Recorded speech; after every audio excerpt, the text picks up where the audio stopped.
किसी पत्थर में मूरत है, कोई पत्थर की मूरत है। लो हमने देख ली दुनिया जो इतनी खूबसूरत है। जमाना अपनी समझे पर हमें अपनी खबर ये है। जमाना अपनी समझे पर हमें अपनी खबर ये है। मुझे तेरी जरूरत है, तुझे मेरी जरूरत है। तो दोस्तों, डॉक्टर कुमार विश्वास की इन पंक्तियों के साथ हाजिर हूं आप सबके बीच में मैं संदीप कुमार त्रिवेदी या फिर आरसी संदीप। आज दिनांक 11 दिसंबर 2020 को the story of recording club part 123 लेकर के। साथियों, ये पंक्तियां अपने आप में बहुत कुछ कहती हैं। ये समय बड़ा महत्वपूर्ण है। कई बार कहते हैं ना कि जब टीम को बचाने की जब बारी आती है तो फिर जिम्मेदारी ऐसे खिलाड़ी को दी जाती है जो अधिक देर तक पिच पर टिक सके और जो मुसीबतें हैं विदेशी टीम की तरफ से जो आक्रमण किए जा रहे हैं उनसे मुकाबला कर सके और कहीं ना कहीं ज्यादा देर तक टीम को बचा करके और हार से बचा करके बाहर निकाल करके ला सके। हालांकि यहां पर कोई हार जीत नहीं है साथियों, यहां पर कोई आक्रमण भी नहीं हो रहा है, यहां पर किसी तरह का कोई मुकाबला भी नहीं है, लेकिन परिस्थितियां बहुत विपरीत है, चुनौती बहुत गंभीर है। रिकॉर्डिंग क्लब न जाने कब बंद हो जाए ये कोई नहीं जानता, लेकिन रिकॉर्डिंग क्लब चलता रहे ये भी कोई नहीं जानता। कारण वही, जिस मॉडल को लेकर के रिकॉर्डिंग क्लब चला था, सहकारिता के भाव को लेकर के रिकॉर्डिंग क्लब आगे बढ़ा था और आज भी रिकॉर्डिंग क्लब अपनी उसी भावना के साथ कायम है। अपने नए नए आयोजनों से देश भर में आज एक स्थापित नाम तो बन चुका है, लेकिन अगर बात की जाए आत्मनिर्भरता की तो उस मामले में रिकॉर्डिंग क्लब आज शायद कहीं नहीं खड़ा है। और आत्मनिर्भरता कौन सी? आर्थिक आत्मनिर्भरता। बहरहाल आप सब सोच रहे होंगे आज ये कौन सी भाषणबाजी शुरू कर दी, लेकिन क्या करें साथियों, पता नहीं फिर कब मौका मिले कब ना मिले, इसलिए जो साथी सुन रहे हैं उन तक अपनी बात, उन तक अपना दर्द पहुंचाने का एक माध्यम नजर आया तो उसका इस्तेमाल कर लिया। बहरहाल कहानी तो कहानी है और कहानी के तरीके से ही आगे बढ़ेगी। विनोद भाई का बहुत धन्यवाद करता हूं, यहां पर आज काफी भावुक भी हो रहा हूं। उन्होंने बखूबी इस कार्य को अंजाम दिया कि रिकॉर्डिंग क्लब के साथ उनका अनुभव क्या रहा, उनके व्यक्तिगत जीवन के बहुत से ऐसे पहलुओं को उन्होंने हमारे सबके साथ साझा किया जो शायद उनके बहुत करीबी दोस्त ही जानते होंगे, और हो सकता है कि कुछ बातें ऐसी हों जो शायद उनके मित्र भी न जानते हों। बहरहाल उसके बावजूद बिना किसी लाग लपेट के, बिना किसी भूमिका के, बिना किसी बनावटीपन के, पूरी ईमानदारी से विनोद भाई ने अपनी सारी बात हम सबके सामने रख दी। तो निश्चित रूप से इस बात के लिए उनका मैं दिल से शुक्रिया अदा करता हूं। हालांकि विनोद भाई अक्सर एक बात कहते हैं कि अपनों का कभी आभार नहीं होता और सपनों का कोई आकार नहीं होता। ये शुरुआत सपनों से करते हैं वो और अपने लास्ट में आता है। तो विनोद भाई की एक जो खासियत है वो बिल्कुल मशीन की तरह चलते जाते हैं। जैसे एक सॉफ्टवेयर चलता जाता है ना, जो कमांड दे दी वो काम होना है, फिर सॉफ्टवेयर करके रहेगा। और वही खासियत विनोद भाई में भी है। चाहे कार्यक्रम 6 मिनट का हो, चाहे कार्यक्रम 6 घंटे का हो, अगर विनोद जी के हाथ में स्टेयरिंग है तो फिर गाड़ी अपने गंतव्य तक पहुंचे बिना नहीं रुक सकती है। बहरहाल, रिकॉर्डिंग क्लब का तो कोई गंतव्य है नहीं, लेकिन रिकॉर्डिंग क्लब रास्ते पर जरूर है, और उस रास्ते को तय करने में समस्याएं बहुत है। उम्मीद है हमारी पूरी टीम मिलकर के उन समस्याओं का समाधान भी खोज लेगी, और हमारे साथियों का सहयोग जो निरंतर मिलता आया है वो 2021 में भी जारी रहेगा। और वो इसलिए ताकि रिकॉर्डिंग क्लब को किसी के आगे हाथ नहीं फैलाने पड़े। और आदरणीय रविंद्र शर्मा सर ने एक बात कही जो पिछले दिनों, कि एक दिन रिकॉर्डिंग क्लब लेने की नहीं बल्कि देने की स्थिति में होगा, तो काश उनकी बात सही साबित हो जाए। तो दोस्तों, आज तो यकीनन आप डिसलाइक करने वाले हैं, क्योंकि इतनी सारी भाषणबाजी, और वो भी फिजूल की। बिल्कुल नहीं, ऐसा बिल्कुल नहीं होगा। बात चल रही थी पुष्कर कन्वेंशन की। बार बार मैं ये याद करने की कोशिश कर रहा था अपने अंतिम ऑडियो में जो मैंने रिकॉर्ड किया था इस कहानी के लिए, कि कुछ ऐसा तो नहीं है जो छूट रहा है, कुछ ऐसा तो नहीं है जो मैं भूल रहा हूं। बहुत दिमाग पर जोर देने के बाद एक बात याद आई कि समापन समारोह में कई सारे साथियों को अपने अनुभव व्यक्त करने का अवसर दिया गया। कई साथियों ने अपने अनुभव साझा किए। कई साथी ऊर्जा से भरपूर, जोश से लबरेज और नई ऊंचाइयों को छूने के लिए अग्रसर हो रहे थे। और उन्हीं में से एक नाम था अली असगर बोहरा का। जी हां, वही अली असगर बोहरा जिनको आजकल आप आरसी डायलॉग सीरीज में सुनते हैं, जिनको आप इंडियन कॉन्स्टिट्यूशन की सीरीज में सुन चुके हैं, और जिनको रिकॉर्डिंग क्लब के कन्वेंशंस में जीके का दारोमदार संभालते हुए भी देख चुके हैं। आजकल कार्यक्रम कर करके साथियों, मेरी ऐसा लग रहा है भाषा शैली बड़ी सुधरती जा रही है, और शब्दों पर जो है वो पकड़ मजबूत होती जा रही है, और कॉन्फिडेंस बढ़ता जा रहा है। धन्यवाद रेडियो मधुबन का, कि जिनके माध्यम से कार्यक्रम करने का अवसर मिल रहा है। तो साथियों, यहां पर बात यह रही कि जब अली की बारी आई, अली ने भी अपनी बात कही और अपने अनुभव भी साझा किए। तो बाकी अली ने भी अपने तरीके से इस कार्यक्रम में काफी जिम्मेदारियां निभाई थी। जैसे कि लास्ट दिन मुझे याद है, हमारी जो लीडर हैं कविता बनर्जी, उनके साथ बैठ करके प्रेस नोट भी उन्होंने तैयार किया था सूर्य सर के निर्देशन में। तो अली ने अपने भाषण में जो एक बात कही, वो बात कहीं ना कहीं इस कन्वेंशन की कहानी को आगे बढ़ाने के लिए बड़ी महत्वपूर्ण थी। और वो बात ये थी कि रिकॉर्डिंग अजमेर ग्रुप का अगला कन्वेंशन झीलों की नगरी उदयपुर में आयोजित किया जाएगा,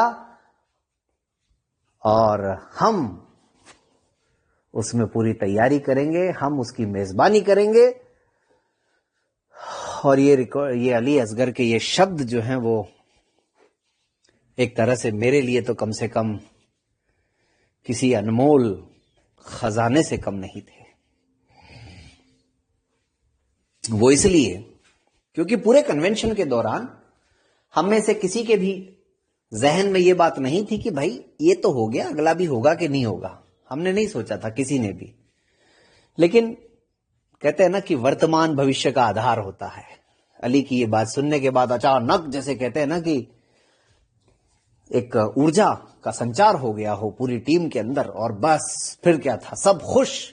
पीछे से प्रशांत शर्मा जो है वो अली को एक तरह से उत्साहित करने का कार्य कर रहे थे, क्योंकि जाहिर सी बात है प्रशांत को भी ये मालूम था कि अगर कार्यक्रम उदयपुर में होता है तो फिर जिम्मेदारी तो उन्हें भी उठानी पड़ेगी, और बखूबी उन्होंने अपने कार्य को अंजाम भी दिया। लेकिन ये सब तो खैर जब उदयपुर कन्वेंशन की बातें करेंगे तब सुनेंगे। बहरहाल अली की इस बात पर पूरा सदन तालियों से गूंज उठा।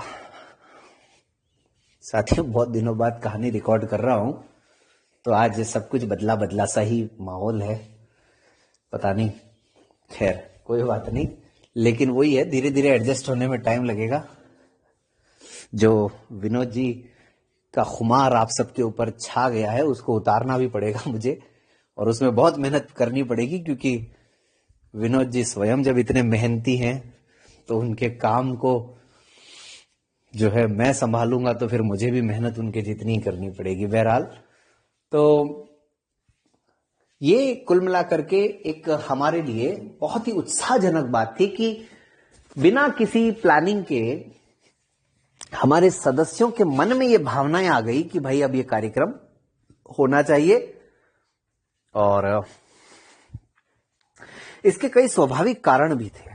उदयपुर से कई बड़ी संख्या में युवा आए थे, और कुछ लोग ऐसे थे, जैसे सृष्टि जैन ने भी अपने अनुभव में बताया the story of recording club part 100 में, जैसे कि उन्होंने अपने अनुभव साझा करते हुए बताया था कि यही वो पहला कार्यक्रम था जहां से उनकी ब्लाइंड फील्ड में एक तरह से एंट्री हुई, और बहुत सारे लोगों से मिलने को, जानने का उनको अवसर मिला।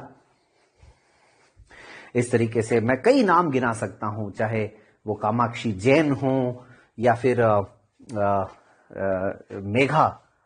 मेघा हो, और भी लोग हो सकते हैं। तो इस तरह से कई लोग उस कार्यक्रम में शामिल हुए जो कि शायद ब्लाइंड फील्ड के किसी कार्यक्रम में इतना इन्वॉल्व नहीं थे। बहरहाल कन्वेंशन तो शुरू ही समाप्त होने के लिए हुआ था, तो वो हुआ। बाकी सब बातें, मोमेंटोज की कहानी और वो सब विनोद जी ने बताई दी। बहरहाल मोमेंटोज का तो भाई मैंने पहले भी जैसा निवेदन किया कि लोगों ने स्पेशल ऑर्डर देकर के हमको कहा कि भाई ये हमें चाहिए।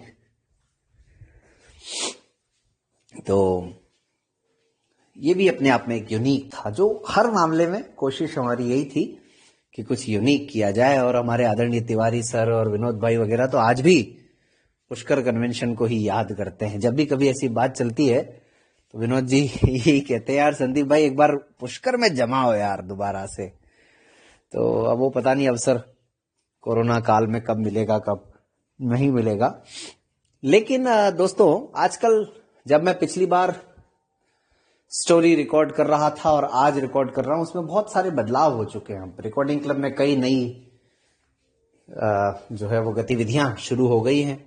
रिकॉर्डिंग क्लब में हर शनिवार को हर महीने के पहले शनिवार को कैरियर पर एक वर्कशॉप होती है, और इसके अलावा मैट्रिमोनियल मीट होती है हर महीने के चौथे रविवार को। बाकी अब ये तो साल का अंतिम महीना है दोस्तों, और 3 दिसंबर को एक मैराथन कार्यक्रम आयोजित किया गया 6 घंटे का, जो कि अपने आप में एक हमारे लिए तो रिकॉर्ड है। रिकॉर्डिंग क्लब में पहली बार ऑनलाइन कार्यक्रम इतना लंबा किया, और 4 जनवरी भी आ रही है, तो उसको लेकर भी तैयारियां हैं। आप सबके सुझाव आमंत्रित हैं। हर गुरुवार को ग्रुप इन्फो और हर शुक्रवार को the story of recording club. ये सब इसलिए बता रहा हूं कि इस दौरान बहुत सारे नए साथी भी जुड़े हैं हमारे साथ।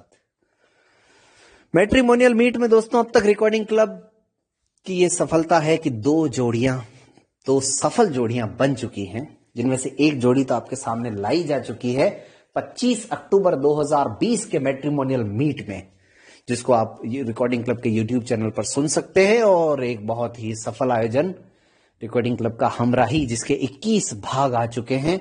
इस रविवार को जिसका 22वां भाग आएगा, वो भी आपके लिए किसी केस डायरी से कम नहीं है, किसी केस स्टडी से कम नहीं है, किसी उपन्यास से कम नहीं है, जैसा कि अक्सर हमारे साथी कहते हैं।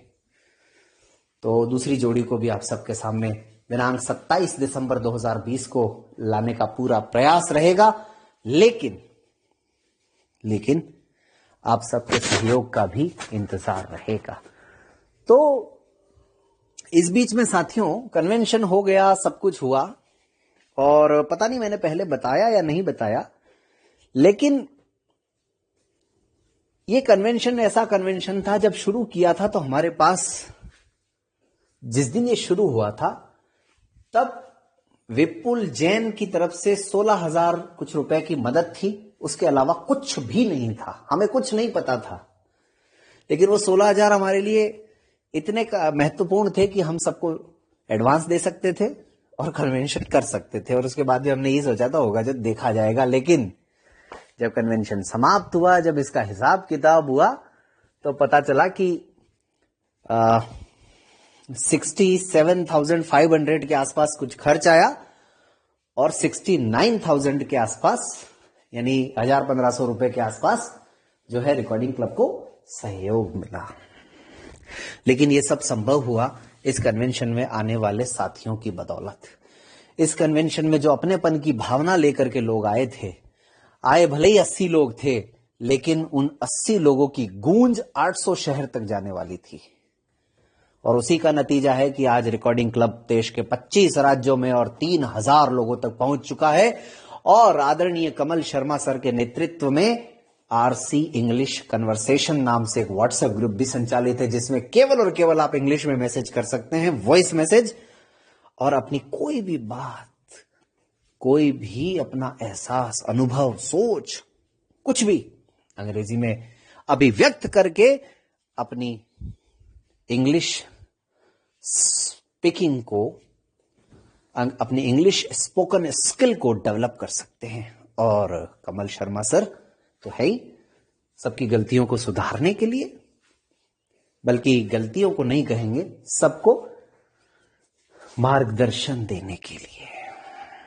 रिकॉर्डिंग क्लब यूट्यूब चैनल पर आदरणीय कमल शर्मा सर द्वारा ली गई ऑनलाइन क्लासेस भी हैं, इसके अलावा ग्रामर क्लासेस भी हैं, तो आप लोग वो भी देख सकते हैं।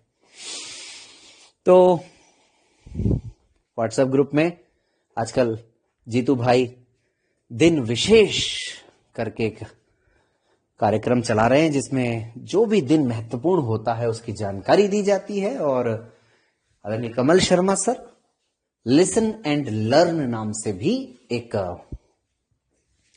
सीरीज चला रहे हैं, जिसमें वो डेली नए नए वर्ड्स, नए नए प्रोवर्ब्स, नए नए इडियम्स, नए नए फ्रेजल वर्ब्स, इन सब की इंफॉर्मेशन बहुत ही सरलता के साथ देते हैं। तो हमेशा साथियों आप सबकी प्रतिक्रियाओं का इंतजार रहता है, चाहे वो the story of recording club हो, चाहे वो कार्यक्रम हमराही हो। बहुत सारे साथी ऐसे हैं जो हमराही कार्यक्रम पता नहीं सुनते भी हैं कि नहीं सुनते। सुनते तो हैं, इसमें तो कोई शक नहीं है, लेकिन सुनकर के अपनी प्रतिक्रियाएं नहीं देते। कुछ साथी ऐसे हैं जो मेरे बहुत करीबी मित्र हैं, मेरे अपने हैं, लेकिन वो भी पता नहीं सुन करके या तो भूल जाते हैं या समय नहीं मिल पाता है, लेकिन उनकी प्रतिक्रियाओं का इंतजार मुझे तो कम से कम हमेशा रहता है। अगर वो साथी इस स्टोरी को सुने तो खुद ही समझ जाएंगे कि मैं मेरे किन करीबी मित्रों की बात यहां पर कर रहा हूं और उनकी प्रतिक्रियाओं का इंतजार भी कर रहा हूं, चाहे वो योगदान देते हो किसी भी रूप में।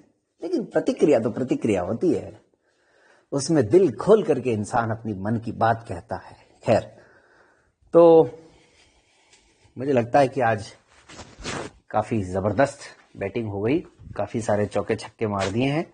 पता नहीं रिकॉर्डिंग क्लब को जिताने में ये काम आएंगे या नहीं आएंगे, लेकिन आप और हम एक दूसरे का साथ जरूर निभाएंगे। हां, तो साथियों, इस कन्वेंशन के बाद